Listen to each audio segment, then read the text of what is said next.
ромба. Каква фигура е ромба? Че триъгълник с 4 равни страни е ромб. Ето го ромба. А, Б, С, Д. Характерното са 4 равни страни. А. Това означава, че обиколката на ромба е 4 пъти дължината на страната. Кое е другото типично за него, характерно? Имаме два остри и два тъпи ъгъла, както при успоредника. Ако този ъгъл е 40, срещу него също е 40. Другите два ъгъла се допълват до 180 градуса и те ще бъдат естествено тъпи.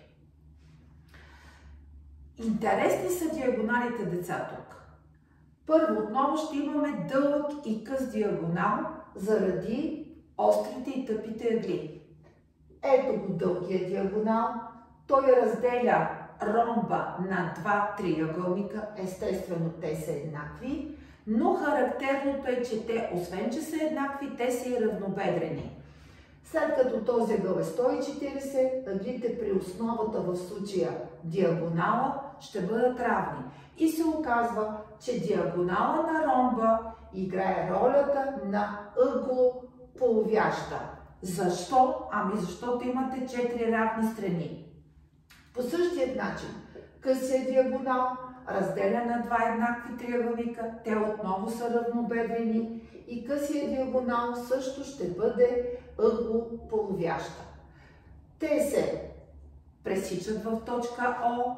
Естествено, точка О разделя диагоналите на две равни части, разполовяват се, типично за успоредниците, но поглеждайки ъглите, които се получават от диагонал и страна, и аз винаги казвам, че при успоредниците най-важните ъгли, това са ъглите, които се получават от диагоналите и страните. Тук имаме дългия диагонал, ето го ъгъла 20, късия диагонал, ето 70 със страната АБ, но тъй като страните са равни, няма значение при коя страна. И прави впечатление, че ние получаваме 1, 2, 3, 4 еднакви малки триъгълници. Поглеждайки ъглите 20 и 70, виждаме, че ъглите, които се получават при пресичането на диагоналите, задължително ще бъде прав ъгъл. Или, ако обобщим това, което виждаме при ромба, 4 равни страни, 2 остри, 2 тъпи ъгъла, диагонали, които задължително се разполовяват в пресечната си точка, но те се разполовяват под специален ъгъл, задължително прав, и играят ролята на ъглополовящи. Защо ъглополовящи? Защото имате равните страни. Същата ситуация ще бъде и при квадрата. Какви типични задачи се разиграват с ромба? Значи, една от задачите, които много често се дават, това е задача свързана с ъглополовяща на ъгъл. Но внимавайте, не на основен ъгъл, тъй като при основният ъгъл самия диагонал играе роля на ъглополовяща, а винаги се дава ъгъл между страна и диагонал. Т.е. кои ъгли? Различните ъгли. Ето 20, 70, 70, 20, 20, 70. Така че няма значение. Вие просто трябва да си изберете, ако нямате конкретен ъгъл, да вземете ъгъл между страна и диагонал. Аз избирам, ако, пак повтарям, не е даден ъгъла, по принцип избирам късия диагонал и страна, т.е. диагонала в случая DB. Ето го ъгъл АДБ. Този ъгъл АДБ, това е ъгъла между страна и диагонал. Построявам ъглополовящата ДП. След като нямаме градуси, а имаме равни ъгли, винаги се записват буквички. Алфа, алфа. тъй като диагонала е ъглополовяща, 2 пъти алфа, 2 пъти алфа, 2 пъти алфа. Казваме, че ъгъла при пресичането на ъглополовящата се страната е 60 градуса, но обърнете внимание, казва се ъгъл ДПБ отговаря на 60 градуса. Да се намерят ъглите на успоредника. Отново разглеждаме триъгълника от триъгълник ДПБ. 3 пъти алфа плюс 60 е равно на 180.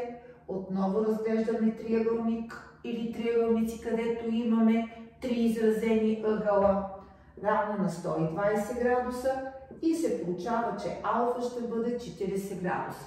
От тук ъгъл Б е равно на ъгъл Д, ъгъл А равно на ъгъл С, ъгъл Б равно на ъгъл Д е 4 пъти алфа, или 4 по 40 ще бъде 160 градуса, ъгъл А и ъгъл С се допълват до 180, ще бъдат остри и тяхната мярка ще бъде 20 градуса.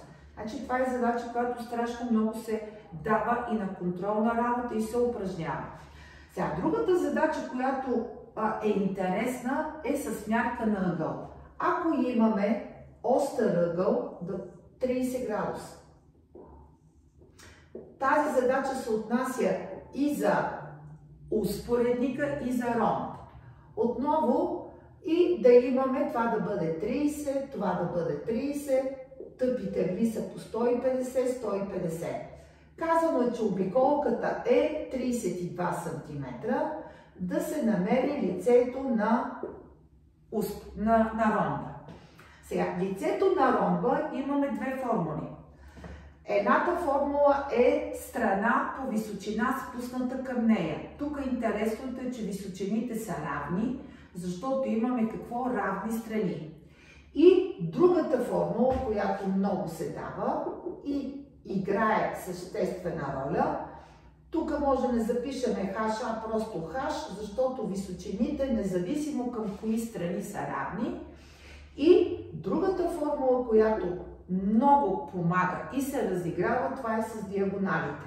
Когато диагоналите са перпендикулярни, а това е в ромба и в квадрата, лицето мога да го намеря произведението на D1 по D2 разделено на 2. Това са двете формули, които много се използват при намиране на лице и на ромб, и на квадрат, и на произволен четириъгълник, при който има перпендикулярни диагонали. Имайки обиколката, аз веднага намирам страните на ромба. Те ще бъдат 32 делено на 4, 8, 8, 8, 8. В случая, за да намерим лицето, ми трябва височината. Няма значение от кой връх, от тъпите ъгли са винаги вътре, от острият ъгъл е логично височината да излиза извън. Ето височината DH. Разглеждаме триъгълника AHD, познат триъгълник, при който имаме 30, 60 и 90.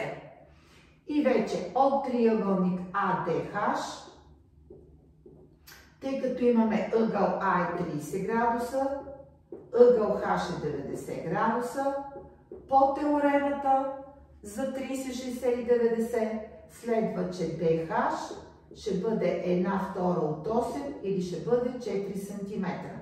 След като тази височина е 4, лицето ще бъде 8 по 4 или 32 квадратни сантиметра.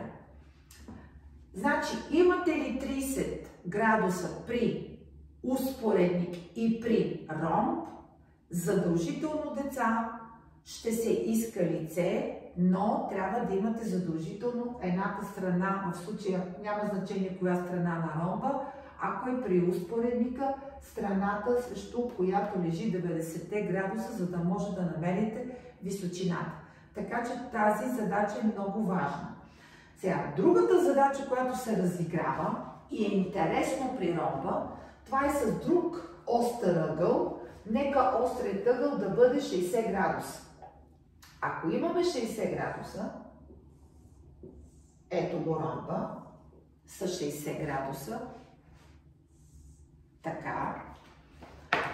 А, Б, С, Д. А, Б, С, Д. 60, 60, 120, 120.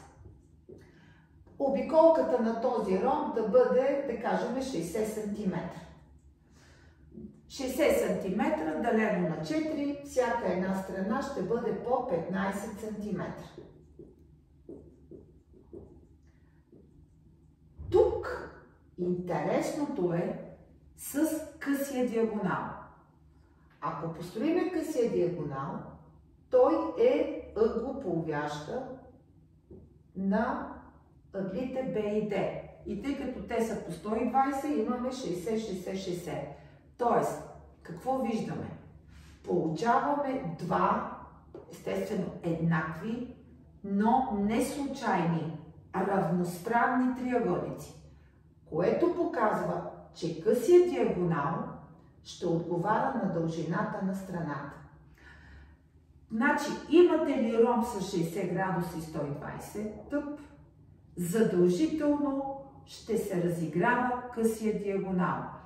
Късия диагонал е равен на страната и ако имате разполагане на някакви точки върху страните, задължително тук ще трябва да използвате еднакви триъгълници, но най-вече с използването на късия диагонал.